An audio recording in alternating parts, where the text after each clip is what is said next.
Stephen, just looking at the league table, this would have to go down as one of the games of the season. What are you looking forward to tomorrow night? Yeah, it's always a good challenge when you're playing the league leaders. So yeah, it doesn't get much bigger for us at the moment.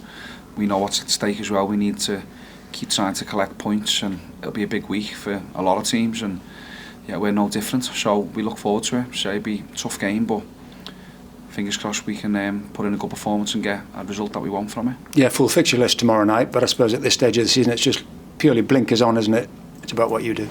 Yeah, there's 13 games to go in the regular season, so you can't worry too much about what's going on around you. You've just got to keep trying to pick up your own points, and when you've got home games especially, you need to try and make the most of them. We've had 2 real good results in the last 2 games here at home. The atmosphere has been outstanding, and we're going to need that again on Tuesday night. So yeah, the players should be in good confidence. They should be playing with a belief that they can go and get a good result from this game. So the momentum that we're building, and with the result that we got on Saturday in what's another difficult game for us away at Wrexham, we should go in with a full confidence and ready to go again. Yeah, you showed on Saturday you can live with one of the best, probably a different type of game tomorrow night, and I imagine you hope it's a different type of game tomorrow night, perhaps a little bit more football.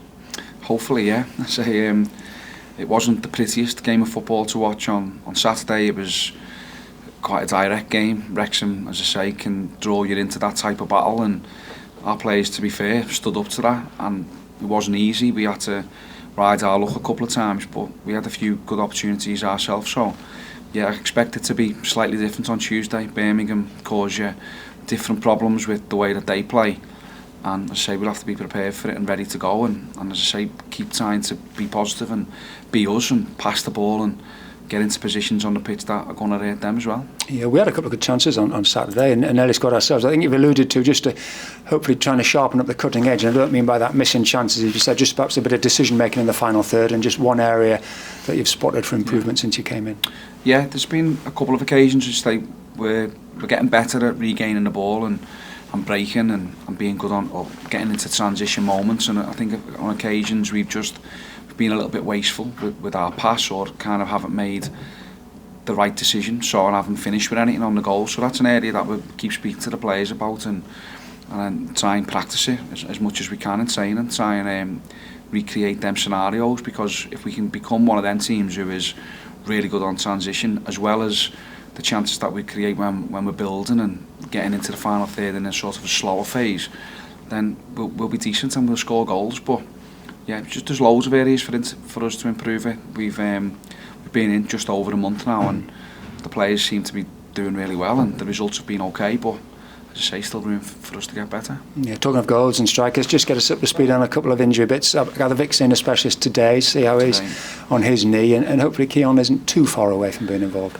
Yeah, Victor's going to see Andy Williams, who's a knee surgeon, knee specialist. So again, he's come in over the last couple of days and has said to Matt and the physios that his knee feels really strong, and Matt thinks that there is relatively good strength in there. So as I say, we want to make sure that we get him the best advice possible, because we can't risk it if his knee's not right, of putting him back out there and a long-term injury occurs. So we need to make sure that we get that right. And yeah, Keon Atete is back on the grass with the physios, and he was out today kicking the balls with Tom Walsh. So hopefully he won't be too far away either. Probably after the Stockport game, I would guess, is the next time we kind of see Keon. But again, we have to just see how that goes. These injuries that are more longer term take a bit of time and a bit of patience, really. So yeah, we'll have to just keep them going and get them on the pitch when we can.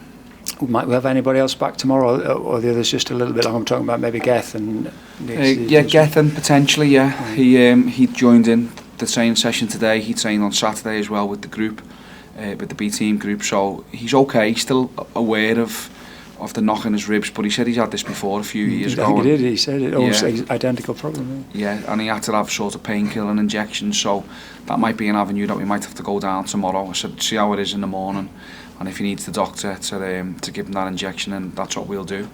But yeah, they're not nice. Them bangs in the ribs. So yeah, hopefully he wakes up tomorrow and he feels okay. Yeah, because it is a case of managing everybody, because there's still 13 games to go. We all get a bit ahead of ourselves, don't we, and think this is the run and this is the run. There's a long way to go.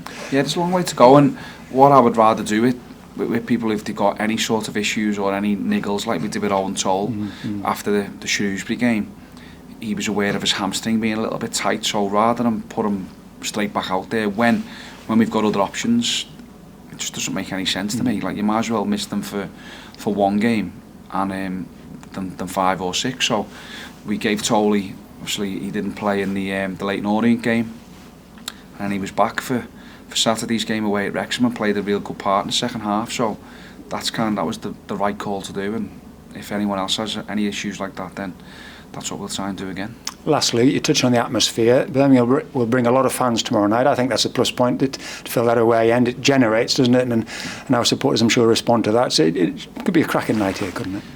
Well, let's hope. Yeah, we hope it will be. Yeah. We want to obviously get a result first and foremost, and it's a game that is a big challenge for us. But if the last 2 home games are anything to go by, it's going to be a brilliant atmosphere. I thought the fans stuck behind the team, especially against Crawley when we went 2 goals behind.